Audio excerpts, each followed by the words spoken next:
Hello everyone, good morning. कैसे हो आप सब? आई विश आप सब बहुत बहुत बहुत ही अच्छे हों, स्वस्थ हों, मस्त हों, खुश हों और अपने जीवन में आगे बढ़ रहे हों।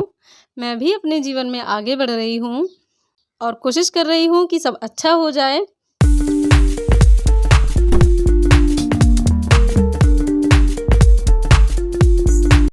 क्योंकि सही ही कहते हैं सब कि अपने जीवन में इतना संघर्ष ज़रूर कर लेना चाहिए ताकि अपने बच्चों का आत्मविश्वास बढ़ाने के लिए किसी और का उदाहरण ना देना पड़े। तो ये बात एकदम सही है। हम जितना संघर्ष करते हैं, हमारे पास उतने ही अनुभव आते हैं और वही अनुभव हमारे आगे आने वाली पीढ़ी के लिए बहुत ज़्यादा हेल्पफुल होते हैं।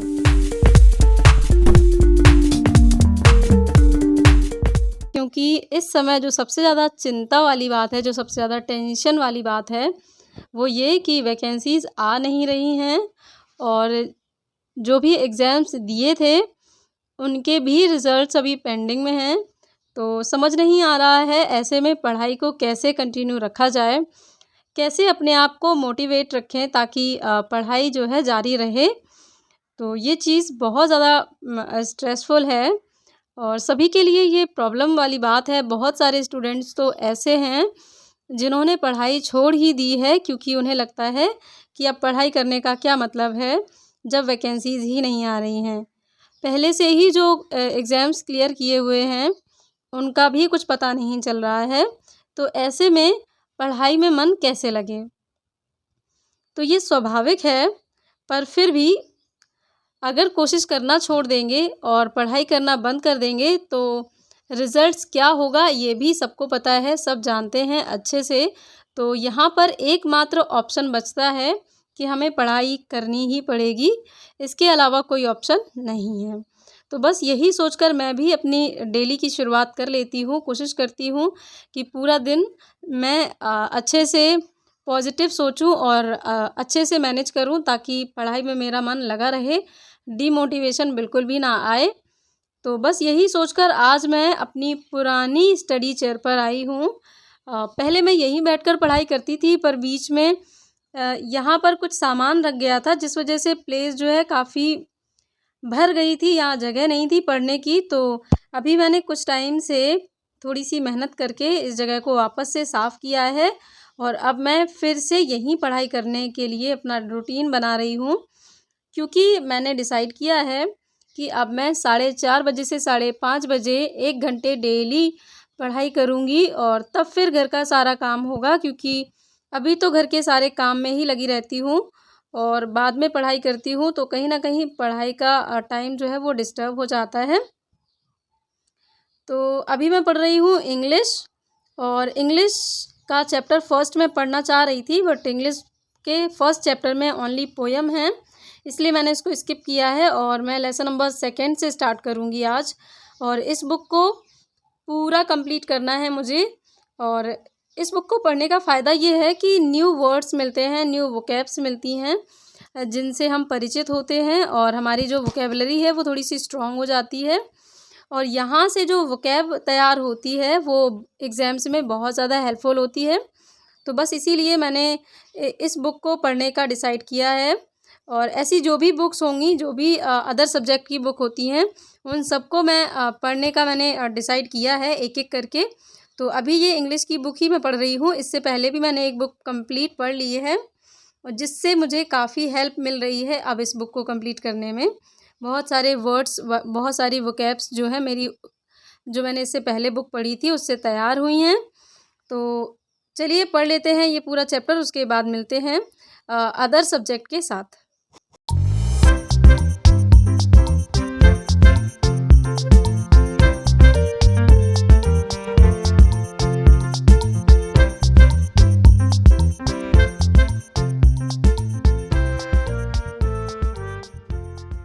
तो अभी इंग्लिश का चैप्टर मैंने पढ़ लिया है क्योंकि चैप्टर काफ़ी छोटा था चैप्टर काफ़ी छोटा था, तो इसीलिए जल्दी से ही ख़त्म हो गया और इसके जो भी टफ़ वर्ड्स हैं, वो मैं दोपहर में करूँगी।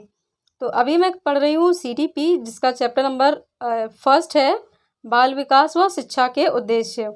तो ये वही बुक है सीडीपी की जो मैंने केवीएस के दौरान ख़रीदी थी सीडीपी के लिए। और इसके काफ़ी चैप्टर मैं पढ़ चुकी हूँ और काफ़ी चैप्टर्स जो हैं अभी रह गए हैं। उस टाइम पे मैंने हल्के-हल्के पढ़ पाए थे, बहुत ज़्यादा नहीं पढ़ पाए थे।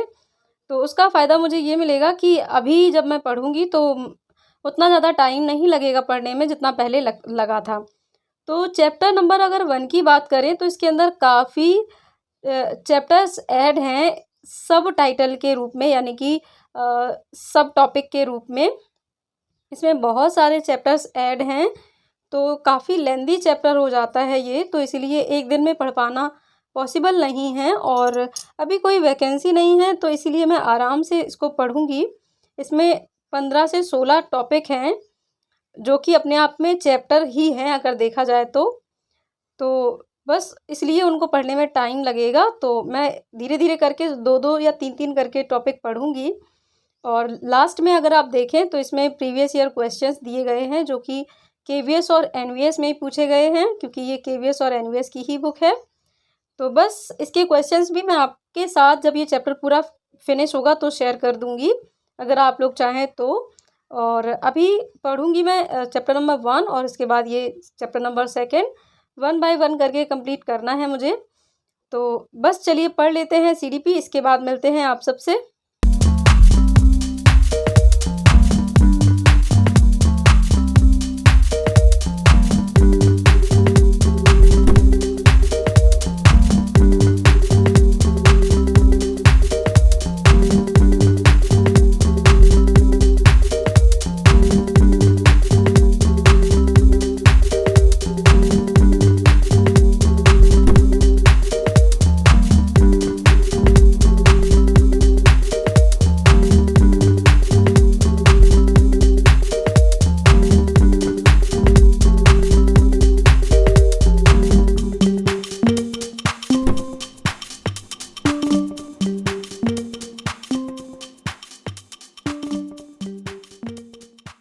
तो फ्रेंड्स, मैंने अपना सीडीपी के 2 टॉपिक पढ़ लिए हैं और अब मैं शुरू कर रही हूँ ईवीएस। और ईवीएस की ये बुक भी मैंने उसी दौरान ली थी, केवीएस के दौरान। तो हालांकि इस बुक को मैंने उतना अच्छे से नहीं पढ़ पाया था और चैनल्स के थ्रू ही, यूट्यूब चैनल्स के थ्रू ही मैंने ईवीएस को कंप्लीट कर लिया था। तो अभी मैं चैप्टर नंबर 1 से ही शुरुआत कर रही हूँ। और चैप्टर नंबर 1 मैंने थोड़ा-सा एक दिन पढ़ा था, तो इसमें ऑलरेडी कुछ चीज़ों पे हाइलाइट किया हुआ है मैंने। तो इसमें भी मैं पेजेस के अकॉर्डिंग ही पढ़ूँगी, क्योंकि चैप्टर्स काफ़ी लेंदी हैं और काफ़ी चीज़ें हैं, इसमें काफ़ी मैटर है। तो इसीलिए मैं ईवीएस को हमेशा पेजेस के अकॉर्डिंग ही पढ़ती हूँ, ताकि बोरियत ना हो, क्योंकि कभी-कभी चैप्टर इतना ज़्यादा लेंदी हो जाता है कि उसको पढ़ते-पढ़ते अंदर से आलस-सा या उबाऊपन-सा आ जाता है। तो मैं चीज़ों से ऊबूँ ना और चीज़ें इंटरेस्टिंग बनी रहें, इसीलिए मैं थोड़ा-सा चेंजेस करती रहती हूँ सब्जेक्ट को पढ़ने के दौरान। तो इसीलिए मैंने ईवीएस को अ, चैप्टर्स के अकॉर्डिंग ना पढ़ के पेजेस के अकॉर्डिंग पढ़ने का डिसाइड किया है।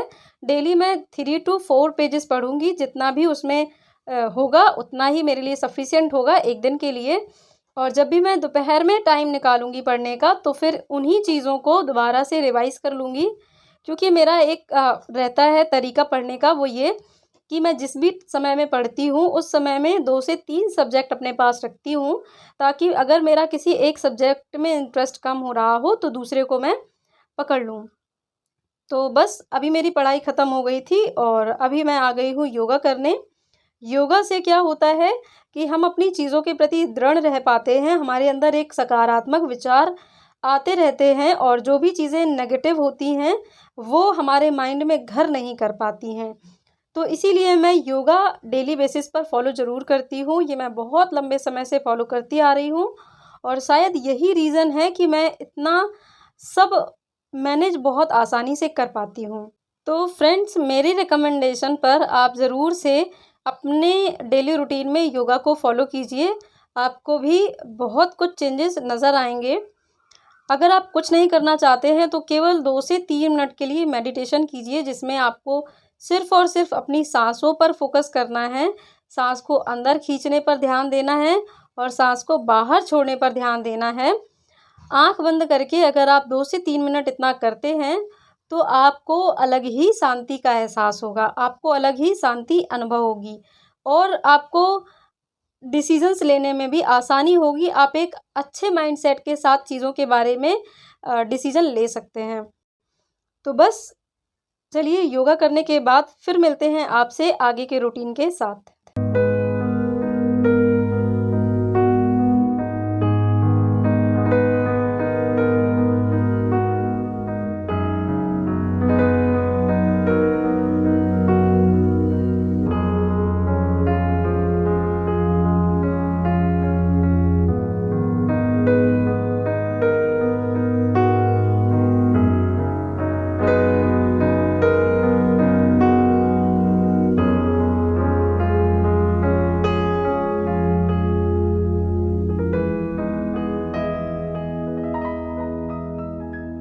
तो फ्रेंड्स योगा करने के बाद अब मैं सीधे मिल रही हूँ आपसे नहाने के बाद सारे जो भी छोटे मोटे काम थे वो मैंने कंप्लीट कर लिए हैं और अब आ गई हूँ मैं पूजा करने।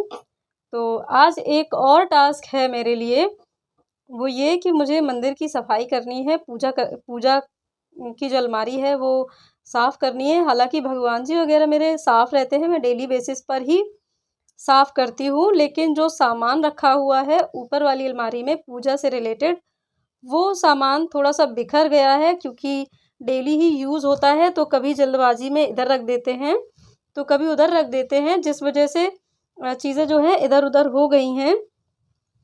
और आज मैं थोड़ा-सा टाइम निकाल कर, बस थोड़ा-सा ही टाइम लगेगा इस चीज़ में, इसको साफ़ कर दूँगी और चीज़ों को अरेंज कर दूँगी। क्योंकि पूजा का जो सामान है वो नहाने के बाद ही मतलब साफ़ करना रहता है, इस वजह से डिले हो जाता है। तो बस अभी मैं कर रही हूँ तुलसी माँ की पूजा और तुलसी माँ को 1 लोटा जल चढ़ाने के बाद सूर्य देव को 1 लोटा जल चढ़ाती हूँ। हालाँकि मैं अपनी तुलसी माँ को 1 बाल्टी पानी देती हूँ सुबह में, या कभी-कभी शाम को सीधे 1 बाल्टी पानी डाल देती हूँ जब बिल्कुल ठंडक हो जाती है तब। तो इसलिए मेरी तुलसा मैया हरी-भरी बनी रहती हैं। और ये देखिए आज जल्दबाज़ी का नतीजा ये हुआ कि मैं ढेर सारे काम कभी-कभी एक साथ करने के चक्कर में कोई ना कोई काम गड़बड़ कर ही देती हूँ। तो आज मुझसे दूध जो है वो उफन गया है, फैल गया है दूध, और यहीं बैठकर मैं सब्ज़ी कटिंग कर रही थी और ध्यान मेरा नहीं गया, जिस वजह से सारा दूध जो है वो फैल गया है। कोई बात नहीं, साफ़ कर लेंगे। और यहाँ मैं आपसे मिल रही हूँ डायरेक्ट लंच बनाने के बाद। तो आज के लंच में है मूँग की दाल, नींबू और रोटी। ये ऊपर वाली रोटी मेरी ऑलमोस्ट ऑल टाइम फ़ेवरेट है, जो कि मैं थोड़ी-सी मोटी और कुरकुरी बनाती हूँ। और यहाँ आप देख सकते हैं, मैंने आपसे जैसे कहा था मुझे आज मंदिर की सफाई करनी है, तो भगवान जी के मैंने कपड़े जो हैं वो धुल दिए थे और इनको मैंने अलग-अलग जगह पर टांग दिए थे। लड्डू गोपाल की ड्रेसेस हैं कुछ, और कुछ ड्रेसेस जो हैं वो दुर्गा मैया की हैं। तो ये सारी चीज़ें मैंने धुलकर अच्छे से सूखने के लिए रख दिए हैं और मंदिर की अच्छे से सफाई भी मैंने कर दी है।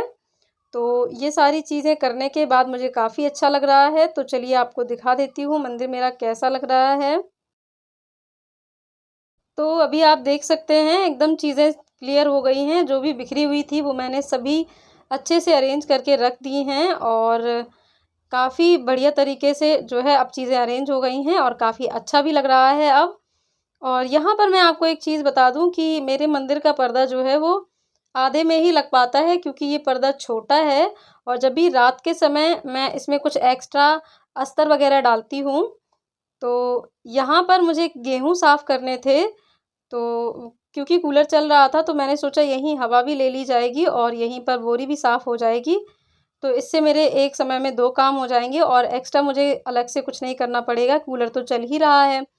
तो क्योंकि आटा जो है कम हो गया था, इसीलिए ये काम तो हर 15-20 दिन में मुझे करना ही पड़ता है, क्योंकि मैं 15-20 दिन के लिए ही आटा जो है पिसवाती हूँ, आटा नहीं मतलब गेहूँ पिसवाती हूँ।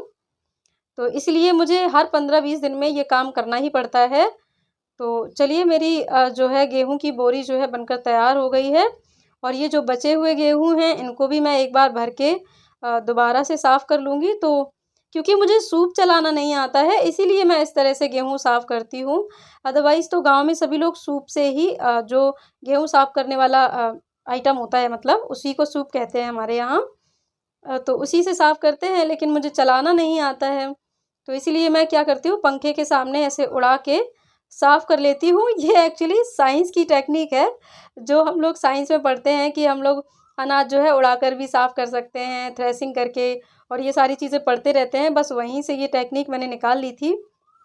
तो साइंस की स्टूडेंट हूँ, कहीं न कहीं साइंस तो काम आनी ही है, क्योंकि दैनिक जीवन में हर दिन साइंस ही तो चलती है। तो बस कुछ नहीं, हो गया मेरा आज का सारा काम, और आज का व्लॉग मेरा बस इतना ही था। कैसा लगा व्लॉग कमेंट करके ज़रूर बताइएगा, और कुछ भी आपकी क्वेरी रहती है पूछ लीजिएगा। तो बस ऐसा ही कुछ रहता है मेरा डेली रूटीन, और सारे दिन के काम के साथ-साथ मैं अपनी पढ़ाई भी मैनेज करती रहती हूँ। और जो भी चीज़ें मेरे सामने आती हैं, बिना डरे, बिना किसी की मदद की उम्मीद किए, मैं अपने सारे काम खुद से कंप्लीट करती रहती हूँ। और बस ऐसे ही चलता है कुछ मेरा दिन। तो कैसा लगता है आपको मेरा व्लॉग, ज़रूर कमेंट सेक्शन में बताइएगा, और चैनल पर नए हो तो चैनल को सब्सक्राइब कर लीजिएगा। फिर मिलते हैं किसी अच्छे से नए व्लॉग के साथ।